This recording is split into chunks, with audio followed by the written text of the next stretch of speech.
I wanted to say I am very happy to be here this evening, and it's important that your city elected officials come here and talk directly and honestly with all of our constituents. We are one city, and I'm proud to be here.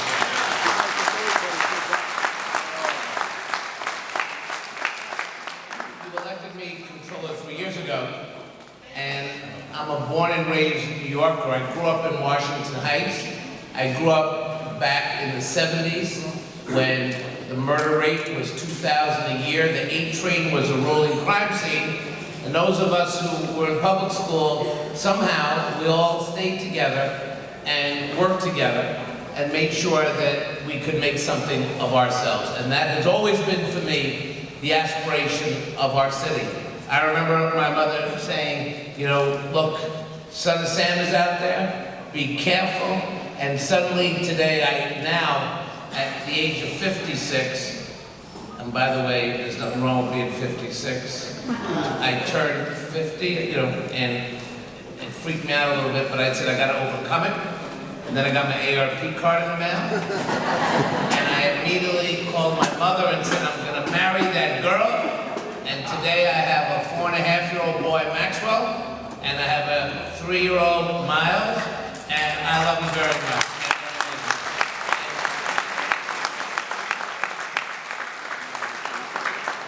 And when I say this in church, people say, amen.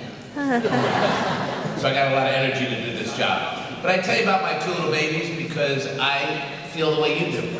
A lot of the work we do, a lot of the reason why we're here tonight, it's not about us. It really is about the kids, right? It's about your kids, my kids, your grandkids. It's also about the kids we're never going to meet, right?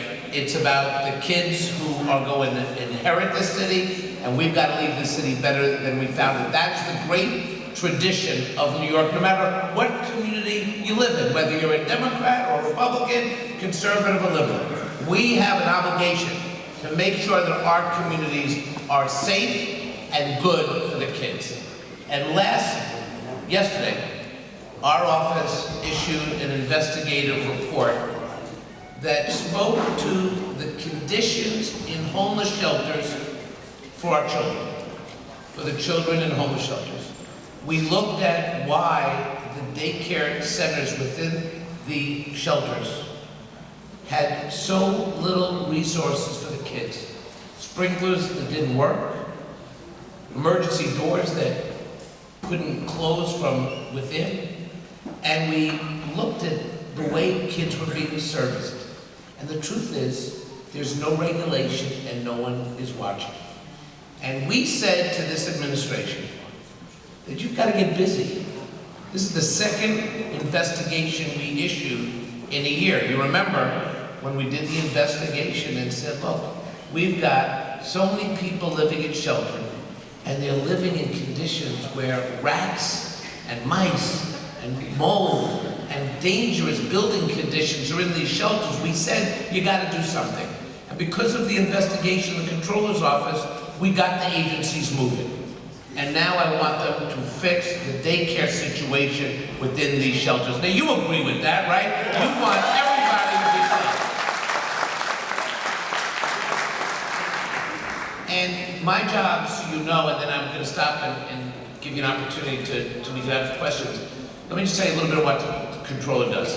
So I'm the Chief Fiscal Officer, and I manage the $160 billion pension fund. So I protect the retirement security and the pensions of our cops, our firefighters, our teachers, and our city workers. It is a tremendous responsibility because their future depends on the return that we throw off of the pension fund.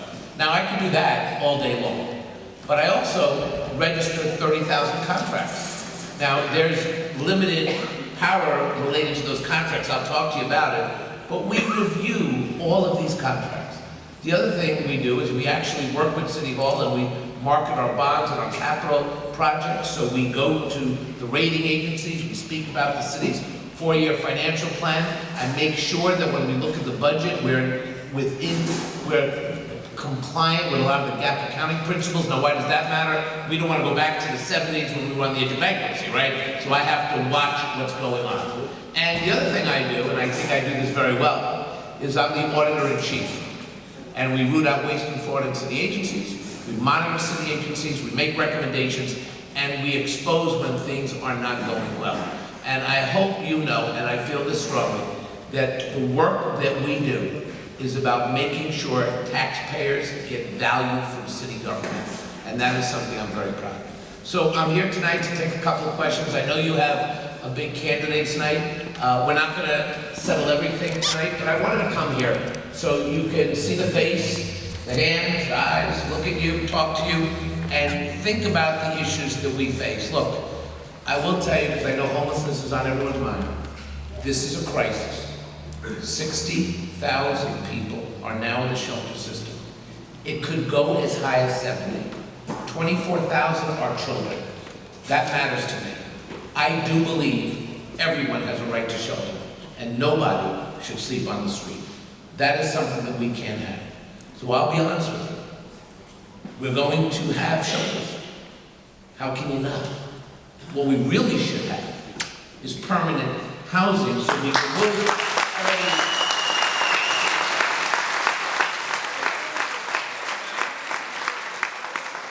30% of the people who are homeless have jobs. They don't make a lot of money. They struggle. But if we had a real housing plan that addressed the needs of the people in shelter, we could move tens of thousands of people into actual homes. And we have to begin to do this. The plan that de Blasio has today is to build affordable housing, but it's not affordable for the people who need it the most. So now, people are in low-wage jobs with this economy, and they're in the homeless shelters with their kids. If we're gonna have shelters, and that's not the first choice, right? We want permanent housing. The shelters must be safe. They have to be safe for the people who are in them, and they have to be safe for the community. That is reasonable. That is something that we should think about. And when we think about how we look at our communities, the one thing this city is not doing, and it must, we have to go back to something that has been part of the city government, going back to our community boards, precinct councils, neighborhood organizations. Remember when there was something called community-based planning?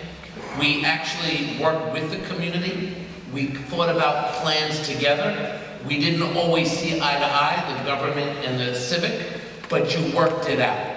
I don't want something over here, but the community has identified sites over here. Let's come and talk about it. Get around a table again. Let's solve the problem. We know the homeless crisis is here. We know people in Maspeth are going to have to deal with it the same way people in Park Slope, Harlem, and the Upper West Side. We're going to have to deal with it, but we can't deal with it top down, telling you what to do. We have got to create a conversation that respects your opinion and your views and your concerns, and that is legitimate in every part of the city. And I'm here tonight to tell you, anytime, any place, you want to have a round table and talk about these issues, I'm coming. All right? I'm coming.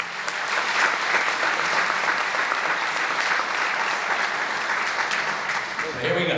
Okay. Is this on? Sure. So I have two questions regarding the Maspeth shelter specifically. And the first one is, were the homeless men moved in due to an emergency declaration? Yes. Okay. Thank you. The second one is there a contract with any city agency currently to house them at this hotel? No. Thank you. That was easy.